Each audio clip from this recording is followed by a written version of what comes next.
So hello students, आज हम देखने वाले रेस्पिरेटरी अरेस्ट का पार्ट 2, जिसमें हम टाइप्स और कॉजेज उसके बारे में थोड़ा डिस्कस करने वाले हैं। तो टाइप्स क्या होता है, मैं आपको ऐसे ही एक्सप्लेन कर देता हूँ। सबसे दो टाइप्स में रेस्पिरेटरी अरेस्ट होता है, एक प्राइमरी और एक सेकेंडरी। प्राइमरी रेस्पिरेटरी अरेस्ट में क्या होता है कि जो एयरवे होता है वो ब्लॉक हो जाता है किसी वजह से और हमें ज़्यादा वीकनेस महसूस होती है, ये होता है प्राइमरी रेस्पिरेटरी अरेस्ट। और सेकेंडरी रेस्पिरेटरी अरेस्ट में क्या होता है, secondary respiratory arrest severe condition भी हो सकती है, जिसमें हमारे जो बॉडी की सर्कुलेशन सिस्टम है उसके अंदर ऑक्सीजन की कमी हो जाती है।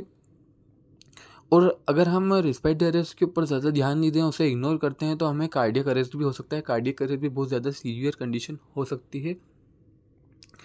और सर्कुलेशन में ऑक्सीजन की कमी होने की वजह से बॉडी के टिश्यू तक ऑक्सीजन नहीं पहुंच पाती, जिसे हाइपोक्सिया कहते हैं।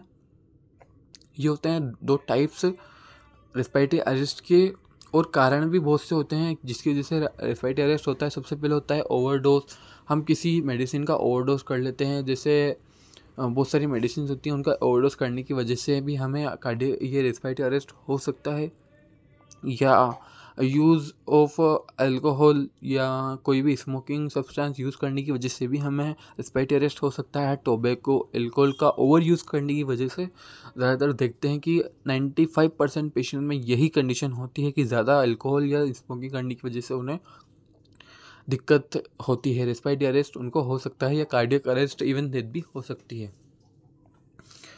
या obstruction of airway, upper airway कैसे होता है, म्यूकस की वजह से हो सकता है, या किसी भी वजह से म्यूकस की वजह से हो सकता है, कोई पस भर जाने की वजह से हो सकता है, या कोई फोरेजन बॉडी, कोई भारी पैथोजन आपकी बॉडी में आया है और वहाँ पे इन्फेक्शन कोज कर रहा है, जिसकी वजह से आपका एयरवे ब्लॉक हो रहा है, उसकी वजह से भी आपको रेस्पिरेटरी अरेस्ट हो सकता है। होप तो इन्फॉर्मेशन इंपॉर्टेंट लगी और इसी और इन्फॉर्मेशन जानने के लिए बने रहिए। तब तक के लिए